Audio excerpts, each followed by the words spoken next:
Good afternoon, students. Welcome to the second session of second lesson, Globe, a model of the Earth.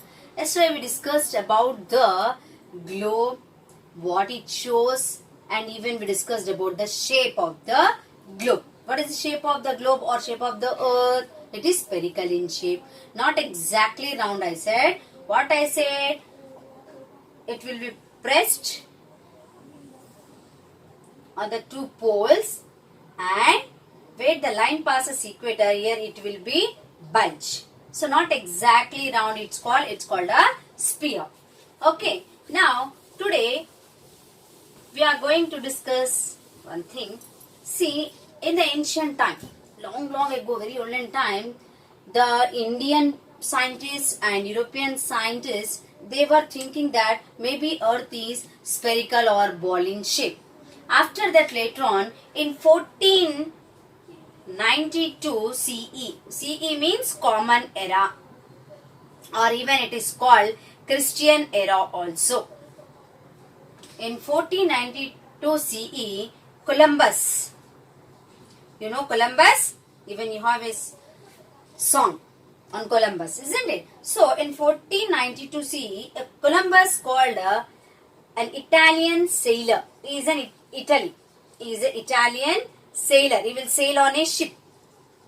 So he wanted to reach India. He started his journey from Europe, and he wanted to reach India, but he could not reach India. You know, interesting thing. But he reached Caribbean islands. Where he reached? He reached Caribbean islands. And by seeing that island, he thought that he reached India. Is it interesting or not? In 1492 CE, Columbus reached Caribbean islands, which is near America. So, he is an Italian sailor. He started his journey, sea route. From ship he traveled. He reached to Caribbean islands. By seeing Caribbean islands, he thought that he reached India. Because it's an island land he has seen. He thought reached India.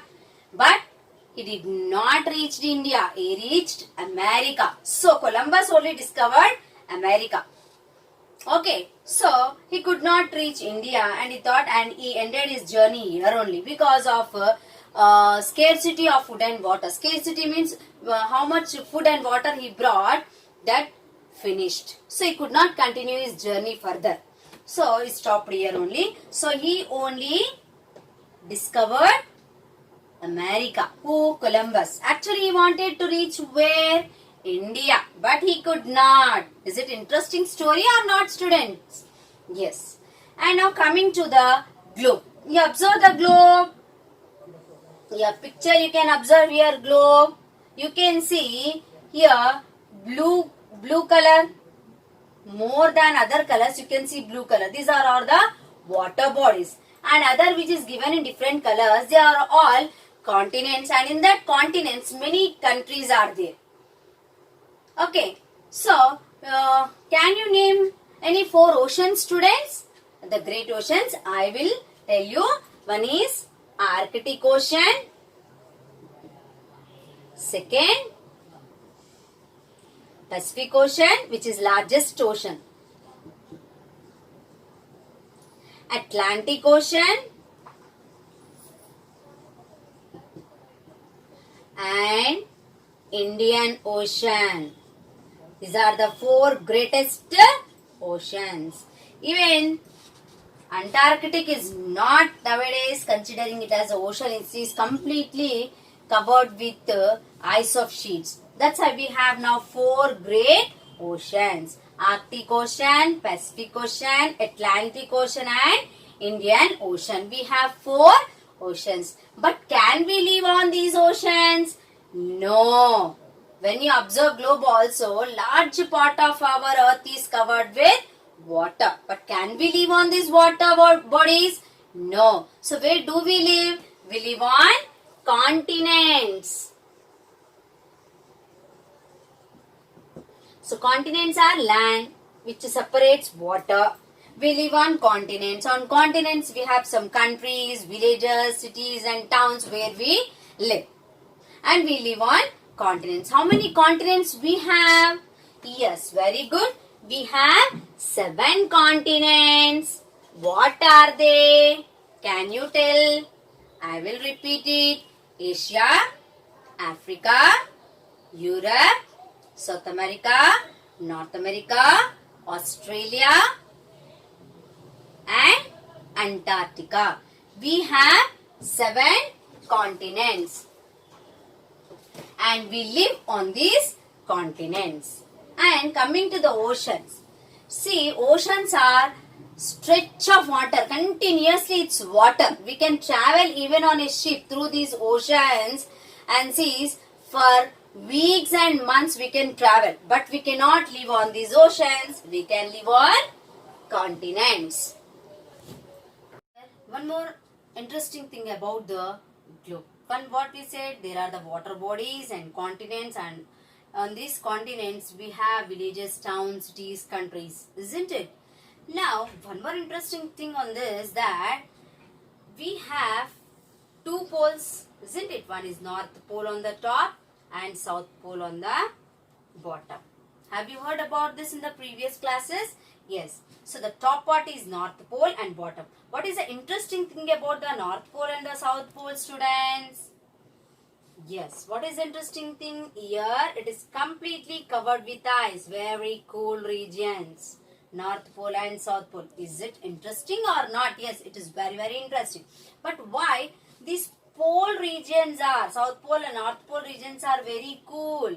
What is the reason? Maybe you learnt in the 5th class, but even though I would like to tell you, because the sun rays will fall here slantingly. So completely the sun rays will not reach to these poles. That is the reason why these regions are frozen. How it will be in your fridge? Freezer will be there. So these regions also will be frozen. Is it interesting or not?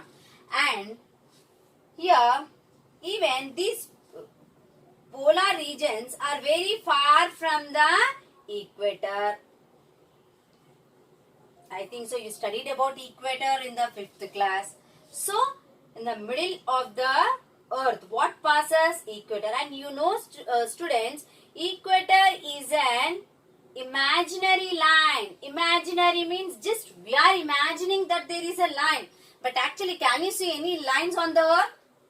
No. So this equator is also an imaginary line. So this passes through the middle of the globe and middle of the earth.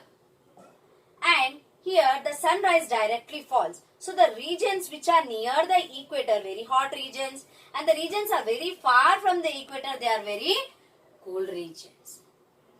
So this is also one interesting thing about the earth.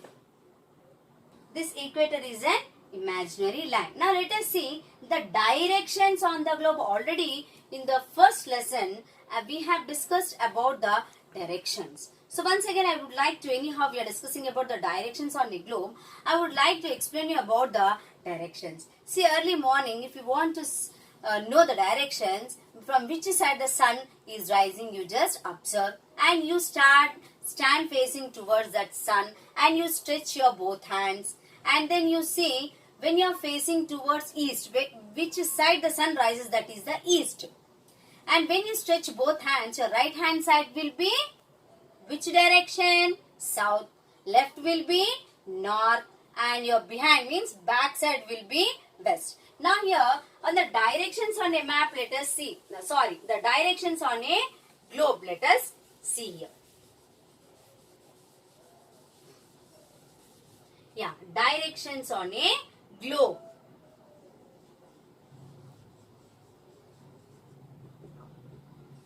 Directions on a globe. Yeah, you see here is a globe. Okay, so here this is the north, this is the south. Then the right hand side will be east and left hand side will be west. If you stand facing north, then your right hand, your left hand, this is your right side, this is your left side.